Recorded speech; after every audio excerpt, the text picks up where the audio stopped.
Hello everybody, this is Iowa Quiz Bowl League CEO Jay Winter with a quick little tutorial on how to operate one of our match scorecards. So at the beginning of every match you want to get the team name up at the top for the two teams that are playing, and you want to get the first name at least of each of the players.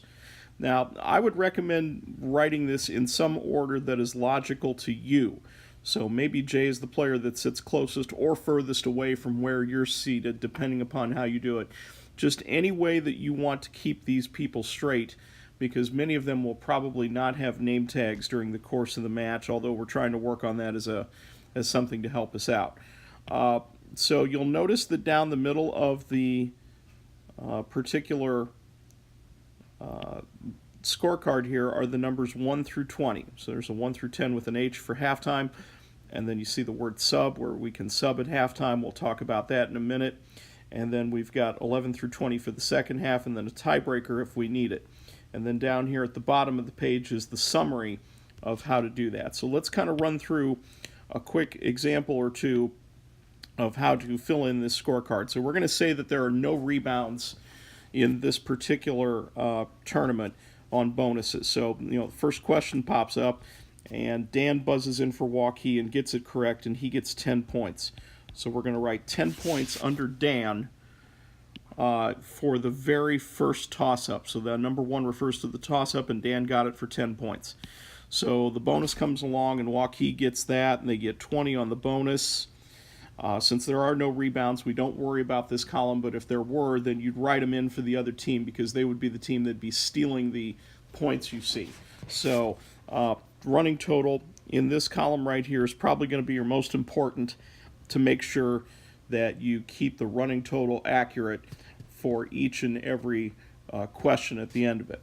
Okay, so along comes question 2, and Valley's going to ring in and get that, and Al's going to buzz in and get that for 15 points. And then Valley only gets 10 on the bonus, so they now have a total of 25. Now you notice I didn't write anything in under Waukee for question 2 because they didn't score question 2, they didn't have any bonus points. And since we're not playing with rebounds, it really doesn't matter. So I'm just going to leave that blank as I move ahead. So bear with me as I kind of fill in the scorecard as we go along here. So Carly gets a 15 on the third toss-up, and then Waukee sweeps the bonus. So now they're up to 75, and then Carly catches fire and buzzes in again correctly for another 15, but this time we only get 10. So now we're up to 100 points total. And then Nathan buzzes in to try to restore some order for Valley here. And then they sweep the bonus, so now they're up to 65. And you can kind of see how this works. You just have to pay attention to the moderator and make sure you have clarity on if it's 10 points or 15. They'll tell you for sure if you ask nicely. And then confirm how many parts each team gets on the bonus. All right, so here we are in toss-up 6. And toss-up 6, for some reason, went dead. Nobody answered it correctly. So what we're going to do is we're going to skip it through. I mean, if you wanted to put like a little mark through that number to indicate that the toss-up went dead, if that helps you out, that might be a good thing to do. So toss-up 7, and, Jay finally buzzes in after all this time and gets 10 points. And unfortunately, it's a bonus that they don't know much about, so they only get 10. So it's 120. Then Nathan buzzes it again with another 10 and another 20 on the bonus for Valley. So it's a pretty close match, as you can see. And then Carly catches fire one more time and rips off another power.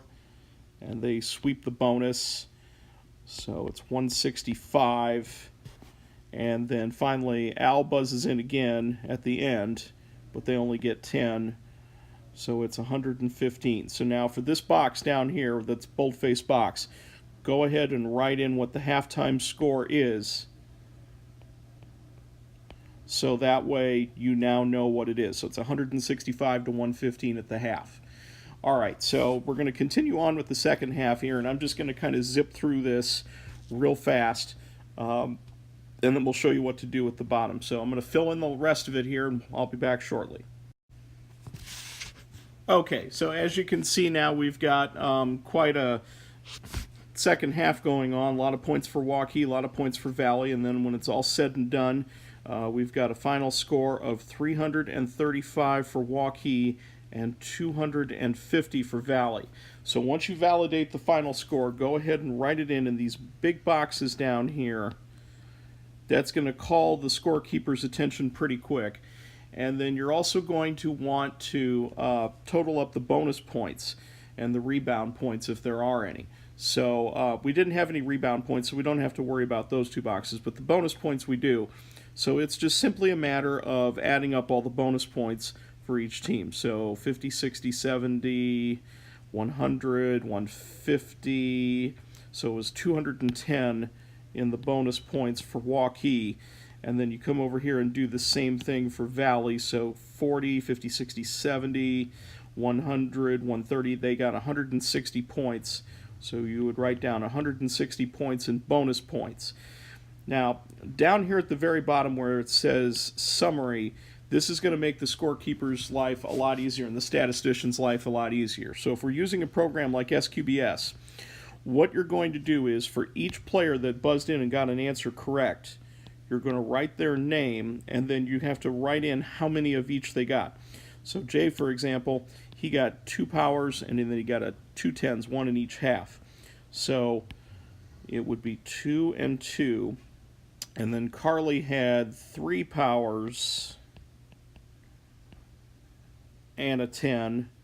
And Allison had just the 10 points, and so did Dan. Okay, now over here, you'll notice that Ann never buzzed in for Valley. Okay, so we're going to leave her off the scorecard here. So Nathan got 1 and 2. And then Al also got a power and 2 tens, and Tim picked up 2 tens. So that's what that looks like after you finish the game. Now I should also point to your attention that if you have the unlikely event of a tie at the very end, you would use these boxes down below number 20 to fill those in. Now another thing I probably need to mention is up here at this stage, if we had had a sub, let's say that we had had a sub for Ann at halftime, you would write that person's name in at halftime as a sub, so that way you know that that person came in. You don't have to rewrite everybody's name at this stage because if they're playing the whole game, there's just no sense in doing that. Okay, so now the last thing you want to do is up here in the upper right, you want to make sure you write in the round number. Leave the match ID blank because that's going to help the statistician to take care of that in the control room when they go and process the stats. You want to write in the room number. You want to write in the reader and the scorekeeper as part of that plan. And then you can just go ahead and submit this to the control room once everything is all filled out and you're satisfied it's correct. It's always good to check at halftime and make sure you've got the correct score. All right, folks, that's my tutorial for this. Thank you very much for watching, and we'll see you coming up at some of our tournaments.